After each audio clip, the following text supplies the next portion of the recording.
Hey, what's up guys, aarava here, and welcome back to another episode of my F1 23 My Team Career Mode. This is episode number 51 today for the Canadian Grand Prix in Season 3. If you guys did miss the previous one at Monza, then be sure to go check that one out before you see this one. Some fighting going right down to the wire on the last lap of the Grand Prix, but it was a big day under the sun for Max Verstappen and Red Bull with a strong 1-2, and Max Verstappen toppling Oscar Piastri. For the first time this season, Verstappen leads the championship. Piastri is not there in the P1 spot, and for us it was more of a team game, I would say, very similar to the race we had at Silverstone, where we were being a good teammate, a good team player, as we kind of, solidified our position and allowed Pierre Gasly to get ahead of us just to get the maximum in terms of the team points, because, as we're reaching now to nearly, well, we are at the last third of this season, it's really kind of getting down towards crunch time, 5 races to go.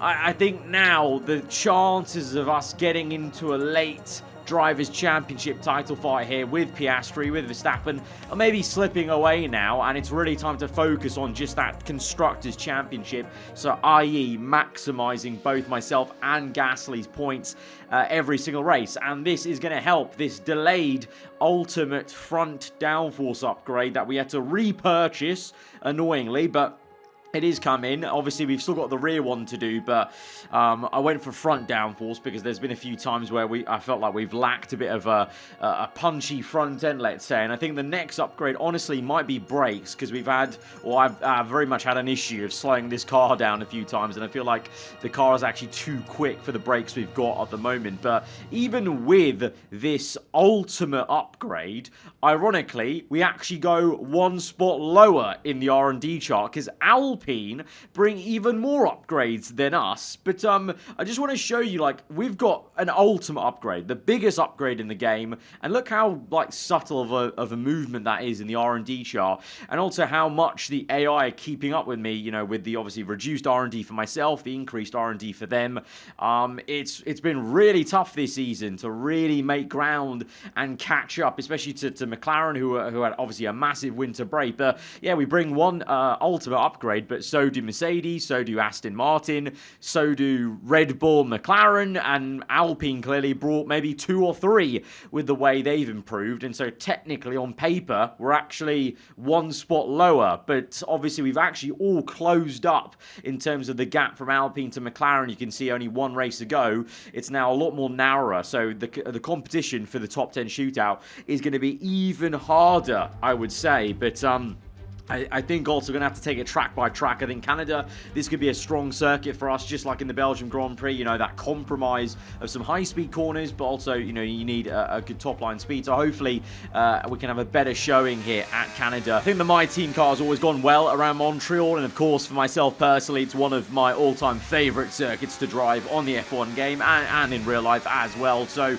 good vibes, hopefully, and we can overturn the kind of downturn we had at Monza and kind of get back maybe a little bit towards what we had at Spa. Maybe not exactly winning the race with one of our cars, as Gasly did, but at least, maybe challenging for higher than P4, knocking on the door for a podium. And initially in Q1, things are looking good with Pierre Gasly topping the session, although we had a bit of a slow start to the Saturday proceedings here at Montreal, as we only just make it through into Q2, but we only did, we did 2 flies, but I just don't think I really put in a massive lap together. I just felt like it wasn't even that quick, so I think we're a bit more confident now going into Q2, that we can pop in a time and get ourselves into the top 10 shootout.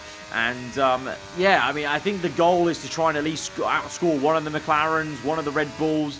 It's going to be tough to maybe outscore Verstappen. He's in a blinding bit of form, surprising how quickly he's overturned that gap to Piastri, having got into second place in the championship, what was it, 5 races ago, and then he's rapidly just ascended. And Red Bull, even though McLaren are still technically the best on paper, Red Bull in some of these races, they look incredible, although Lando Norris is not looking incredible in Q3. As we start Q3, he immediately crashes, and that was the only bit of the crash I was able to see in the replay, because my car loaded into the session on the flying lap literally as he crashed, which was incredible. So Lando Norris, one of the Red Bulls, is out as we slide around on our first flying lap, so one less Red Bull to worry about, and actually we crossed the line provisionally in P1, just ahead of Max Verstappen, Bottas third, Gasly fourth, and Piastri fifth. And we pulled it out the bag where we need to here. Gasly still in the top 5. Leclerc now pops in a good time, but we're still ahead of Verstappen as we're in the last part of qualifying. But we have an absolute howler of the first few corners. Just the marbles were ridiculous. I don't know about anyone else, but I've noticed the marbles seem to be just a lot worse recently, for me at least. I don't know if an update or a patch to this game made the marbles more pronounced, but sometimes they really mess you up. But it doesn't matter. It doesn't matter. The first flying lap we did was good enough. What did I say? Montreal, one of my favourite places. Gasly's gone well, but we've gone that little bit step further to get ahead of Verstappen, the championship leader at the moment, and Bottas, and crucially Piastri as well in P7. So that'll be hopefully maybe a good chance to convert this into some good points for the championship. I don't necessarily think we're going to actually be able to maybe fight for first. I mean, obviously from pole, we'll give it our best shot, but we've really seen when it comes down to the actual race pace, especially Red Bull and Max lately, he's looked really on fire, and even McLaren still bloody rapid. So it's going to be a case of maybe us defending as much as we can and seeing what we can do. Maybe Gasly could overtake a few cars and help me out. I don't know, but let's go to the grid. It's pole position for the Canadian Grand Prix.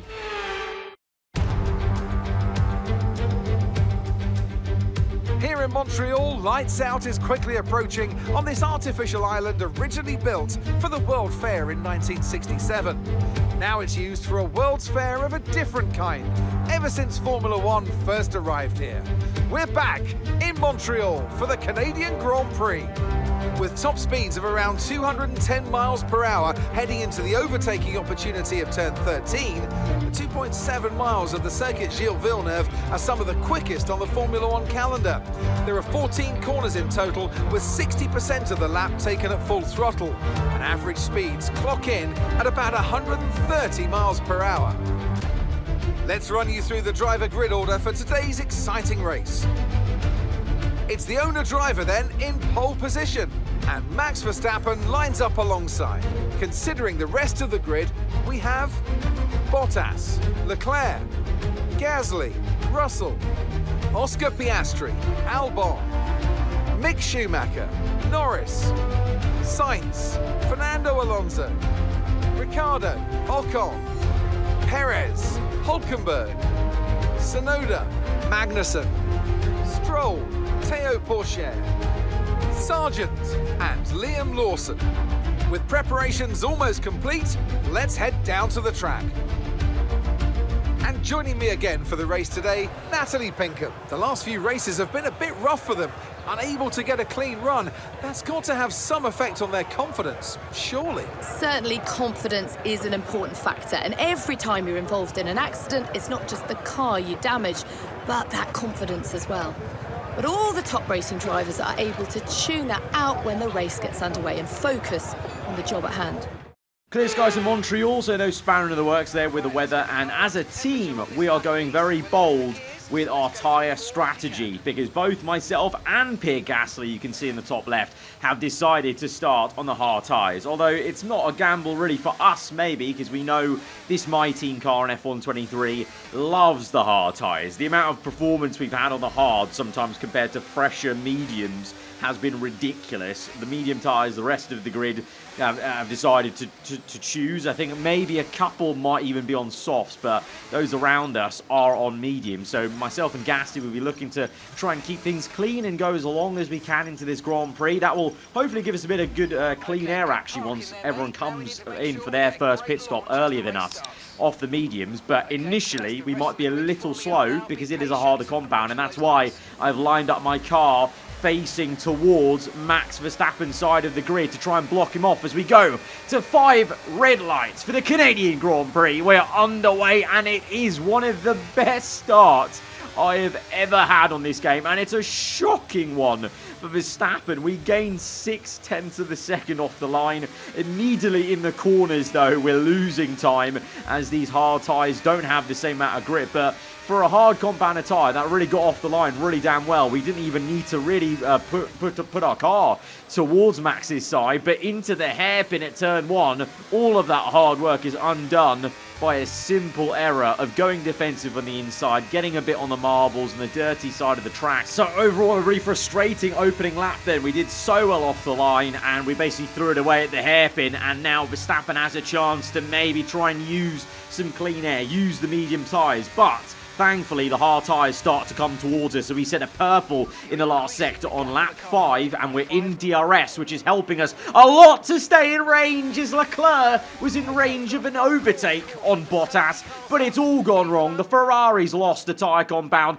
and now there's a pile-up, and there is a red flag early on in this Canadian GP for that pile-up of all the ghosted cars. I even saw Gasly going across the grass there, so that is why we have, well, it was initially a safety car, then converted to a red flag. So now we've got a very interesting decision, because it seems like the strategy, well, recommended strategy, is 2 sets of mediums to the end. Now, obviously, the medium tyre has never been the best tyre for us, but honestly, I don't think there's much other choice, because we're not going to use a soft compound, because then it's just not worth it with the amount of laps we've got left. And using a hard compounder tyre could definitely be a shout. We can just use the same set of hards that we were already on, but the fact that Verstappen was able to overtake us and keep ahead of us on the mediums kind of is now pushing me towards trying to go toe-to-toe with him on the same compound and see if we can actually re-overtake him in first place as we go once again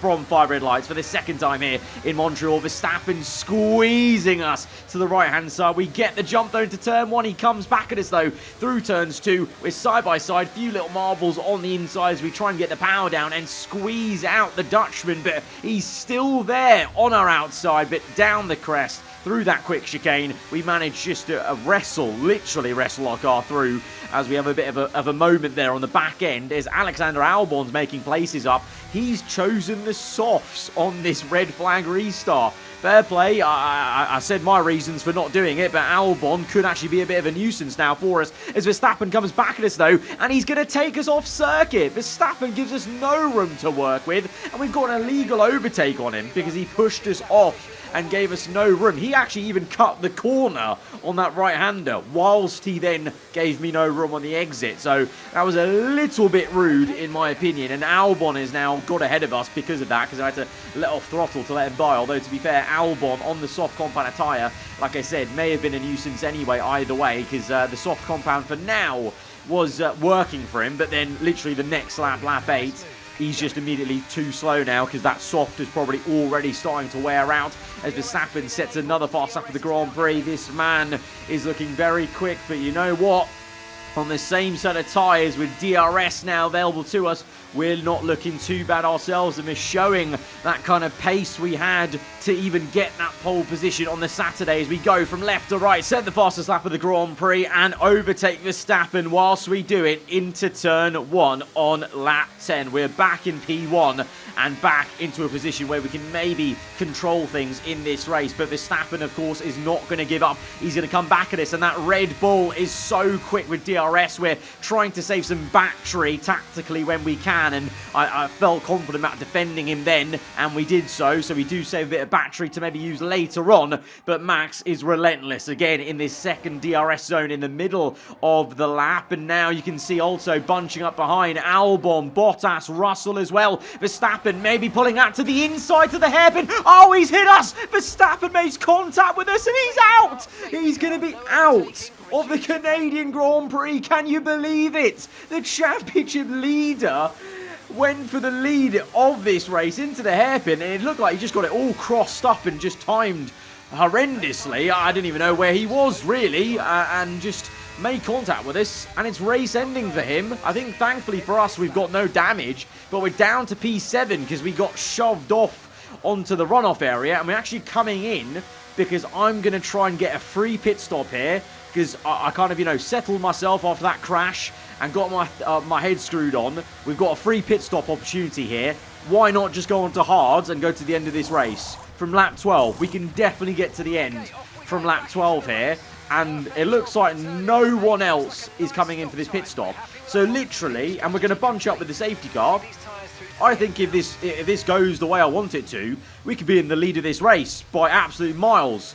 Eventually, once everyone makes their pit stops later after the safety car. But this is a replay then of the incident. Verstappen drives into us, punts us off, and Albon's actually lucky we haven't taken him out on the left-hand side as we ping-ponged from right to left. And we've somehow come out unscathed ourselves. But there you go. That is the onboard from Verstappen. So he's gone for the inside. I've tried to cover him off a little bit, but I'm actually holding my inside line on the middle of the circuit because I also knew Albon was on my left. So I held my middle line, and he's just mistimed it. It looked like there on that replay. He's mistimed, you know, pulling in for the overtake, for the squeeze on me. And instead of, you know, sailing past me for a late dive bomb, his tyre has caught my tyre, and he's come off worse than me. So now as we get back to the live racing action on towards lap 15, we've got a few people coming straight into the pits, including Albon, off those soft tyres. That's a massive facepalm why Aston Martin haven't just pulled him in under that safety car. And pit when I pit, basically. So they'll be kicking themselves because Albon could have done more. As Ricciardo is immediately out of this Grand Prix then on that lap. Retires from the Grand Prix as we make a nice little juicy overtake on Nico Hülkenberg to get up into P13. And, you know, you can see it already. You know, if this plan works, this is going to be incredible. We're going to be miles ahead in first place, albeit on very worn hard tyres, but we're going to have such a big gap that I feel like we can just definitely control that and maybe cruise through to a monumental win here in Canada. Right now, though, just making up the places, making up positions, because these hard tyres, they may be the same set I used at the start of the race, but you know, when I drove out, they only had like 2-3% tyre wear on them, and they're working an absolute treat versus all these guys who have now been on these mediums for a fair few laps. The soft tyre runner of Ocon, he's going to be very, very easy. I mean, I'm pretty much pushing him through this hairpin, and this acceleration is just ridiculous.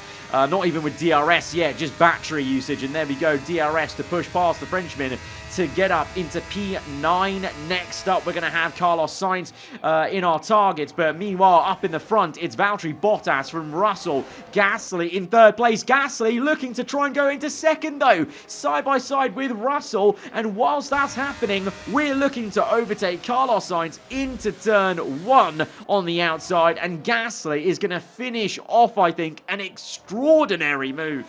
Oh, my days. An AI car overtaking around the outside like that is ridiculous stuff there. Gasly working well and showing the car actually has some just decent pace here around Montreal. He's up into second place.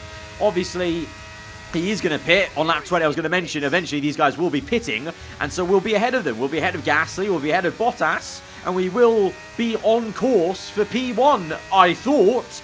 But look at the top left. Schumacher, Mick Schumacher, when we got going from that first red flag, he chose hards, it would seem, and he hasn't come off them under that safety car then.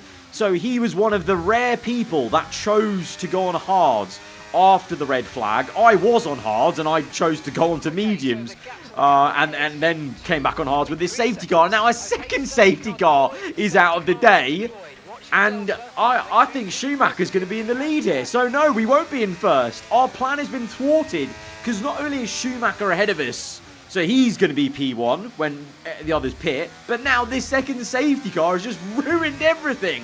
It's ruined it. Because me and Schumacher, we would have had a whole pit stop gap, if you know what I mean, to everyone. But now, under the safety car, they're right behind us. They're literally all right behind us. So now me and Schumacher are both on older hard tyres, and most of these guys behind us are on fresh hard tyres, and we're all now going to be able to try and go to the end of this race. But, yeah, so now this is swung very rapidly from my favour to everyone behind us. Not even in Schumacher's favour, because he's in the same boat as me. He's on all older hard tyres. So this has really flipped it on its head. That second safety car has really ruined things, as Valtteri Bottas now shows Verstappen how it's done, going down the inside and not making contact with me at the hairpin. But it's a good attempt and overtake, and already he's snapping at our heels, and we're doing Schumacher a favour here defending. But for how long can we really defend? I feel like it's actually at some point inevitable that Bottas, Russell, Piastri, whoever else will overtake me in Schumacher, because our hards, you know, they're like 10 plus laps older. They're going to have so much more tyre wear by the end of this thing. But for now, myself and Schumacher are dictating the pace, and I'm going to have a go at Mick to try and get into the lead. You know, we're going to lose the lead eventually. I'd like to lose it from first place, not from second place, as we go for the pass. Little lock-up, though, into the final corner, and Schumacher's able to swipe back across and retake first place. And that is why I want to do a brakes upgrade, because that locking up is happening far too often, and it's more so because I'm having to stamp on the brake pedal or brake a lot earlier than I actually want to, because the brakes aren't really capable of slowing down the car sometimes at such high speed. This time we brake a little bit earlier and get to the apex and actually finish off this move for first place. But Bottas has now overtaken Schumacher. Russell, his teammate, he's overtaken him, and Schumacher's struggling, and I'm struggling, deploying battery all the way down this straight, and that McLaren walked past me with DRS like it was nothing. There was nothing else I could do there. I was deploying everything, and he's now broken 2 seconds, and very rapidly my mood is getting deflated here. Russell now sends one down the inside. He actually has a bit of a moment, though, so we're going to come back at him to try and re-overtake him. We should have the ability to maybe fight the Mercedes cars a bit more, and thankfully behind us, Schumacher, although he's struggling, he's actually holding up Piastri, and Piastri looks like he's swapping places with our teammate Pierre Gasly, so we might be able to hold on to second place just about, because Piastri, the only other real concern and really quick car in this pack, is now down to 6th place. But yeah, Bottas has absolutely checked out of this Grand Prix, and I'd like to think actually when he overtook us he was probably laughing, and it was a bit of a revenge of what I did to him at Spa, and now looks like he's taken that personally and he's going on to dominate this Grand Prix now to the end, or maybe not. Maybe not. The safety car is out for the 3rd time, is that in this afternoon. So this has been a manic one at Montreal. Bottas in first place. We're second under the safety car. We're going to pit. We're pitting for the soft compound of tyre. Now, you may think this is crazy. 6 laps to go.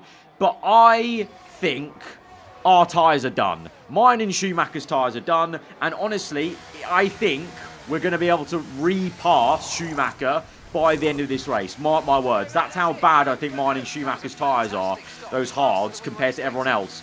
Yes, if we stayed out, there may have been half a chance I could have re-overtaken Bottas. But if you looked at that speed he passed me with, even if we overtook him on the restart, let's say, he'll just re-overtake us and then re-gap us. At least in this way, we're going to be able to secure a better position than we would have. Because not only would he have repassed me, I'm adamant that then Russell would have overtaken me. Eventually, Piastri would have overtaken me. Even our own teammate Gasly would have overtaken me. I am absolutely adamant that you're going to see Schumacher floundering down in like P6 or 7, and that's when we're going to catch him and overtake him and then actually do better. So it may seem very odd to pit this late for softs, go to basically effectively last place in this race. Mark my words, though, it's going to pay off. And already, immediately, as we get going for green flag on towards lap 32, we're going to instantly pass Liam Lawson across the line and then be able to dance this car around the outside on the marbles, on the dirty side of the track, and go round the outside of Perez like it's absolutely nothing. These soft tyres, they may be slightly worn, but they're so much quicker than every other compound that is currently on any of these cars around us. We get down the inside of Nico Hulkenberg, a little bit frosty as we make a little bit of contact on the inside there. That could have been our Verstappen moment, honestly, there. That could have been a howler for me, but we've managed to do it. And look at the top left, Schumacher already below Gasly now. Gasly's up to P3, and now Piastri looks like he's closing in to make another pass on Schumacher, so he's already falling down the order, whereas I'm gaining and gaining as we make 2 for 1 at the hairpin on Williams. Looks like we got a great shopping deal there for those two cars, and now we're going on to chase after Tsunoda, and we'll already be in the top 10 and only 5 mere positions away from Mick Schumacher already, and it's only been 1 lap. We overtake Tsunoda, now tucked up behind Albon, who's getting stuck behind Logan Sargent in the Alfa Romeo Haas, the Aston, going to the inside. We have to be a bit patient here, frustrating times, because I really wanted to get the move done earlier, but we're going to have to wait for it on the outside. Again, look at this traction versus Albon, with marbles on our tyres as well. It's just, it's mental. This was the absolutely correct decision, because now we're P8, we've got clean air to chase after Alonso, who's now in a train led by who? Mick Schumacher, absolutely struggling for his life to keep ahead of Piastri. He's holding up Piastri, signs Alonso. Gasly's overtaken him, and he's now chasing after Russell, and Bottas is controlling this race. He's not walking away from Russell, to be fair, though, so just shows actually my pace was just that bad that, you know, Bottas was able to get 6 seconds on me, because Russell's actually keeping him, at an arm's length of like 2 seconds there. But now we are on the back of Fernando Alonso, looking to get up into P7, and ahead of us, Schumacher is now the next car ahead of us, because Sainz just overtook him just then as I overtook Alonso. And so it's taken what, 3 laps? 3 laps, and I am now passing the other driver that was with me on those hard tyres. And that is already in my books confirmation enough that I chose the right strategy here today, going on to the softs at the end. It's unfortunate. It's unfortunate we couldn't go for the race win. Unfortunately, that moment went as soon as that safety car, that last one, came out. Because the whole point of staying on hards all the way to the end, having pit on that second safety car, was the fact that we would have a pit stop gap to everyone. As soon as that was eroded, the advantage we had on those hards was gone. So it's time to bail out and just try and do the best we can at salvaging what we could. So we've overtaken Carlos Sainz, and on to the last lap of the Grand Prix. To be fair, this is a pretty sweet moment, being able to just about catch and hopefully overtake Oscar Piastri. Obviously, Verstappen not scoring any points. Piastri here, the only other man ahead of us in the championship. We overtake him, but to be fair, not just for us individually, for us as a team, this is important for me to overtake Piastri to maximise our points, because Bottas does win the Grand Prix. Gasly, though, on a podium, and us 4th place. It's a decent haul of points.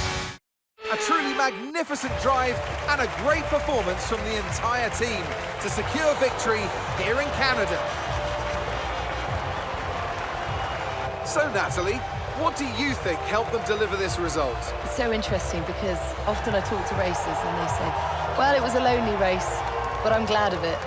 Because actually, it's good and comforting to stay out of trouble. I know they want some wheel-to-wheel racing thrown in there too, but they need to see the checkered flag. That's what's crucial. And look at that, they're making their way out onto the podium now. Great race from the McLaren team, and I'm very happy to see them there on that top step of the podium. Well, Bottas gets the last laugh here, and it's a big win for him as an individual, and also a big win for McLaren, to be fair, because, haven't won in a couple of races, and they needed to get back into a bit of a rhythm. Maybe this will reignite Oscar Piastri as well, seeing his teammate winning instead of him, as he's off the podium and overtaken by yours truly.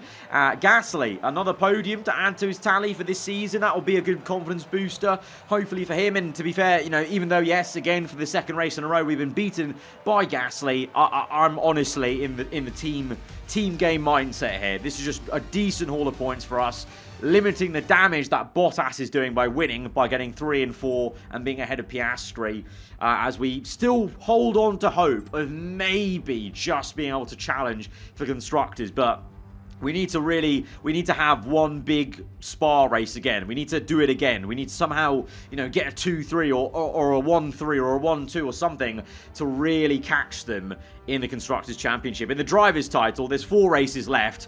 Verstappen still leads the way, but only by 8 points. But with 4 races to go, I'm 28 points back. I'm personally, I don't know about you guys, I'm personally going to call it. I don't think we're in the driver's title fight. What we are in, though, is the constructors fight. There's 24 points to McLaren in 4 races. That is doable. As a team, that is doable. For me as an individual, 28 points in 4 races, I just don't see happening. So it's annoying to call it like this, but, you know, it's obviously been a challenging season in this game where we've obviously brought in the whole other aspect of us building our own engine for 2026, and that was, you know, that was part of the challenge, is could we actually still mount a title challenge while spending R&D for next season for an engine build that we won't get for the whole season, and that's what they do in real life. And, you know, it looks like the challenges maybe proved a bit too difficult for me as an individual, but at least as a team we could still be challenging for the title, even whilst pouring in all that money and resources for the 2026 engine build. But guys, that has been the end of this episode. Then if you have enjoyed it, hit the like button, let me know what you thought in the comments below. If you're new around here, then do get subscribed for weekly Formula 1 content. I'll see you guys next time. Goodbye.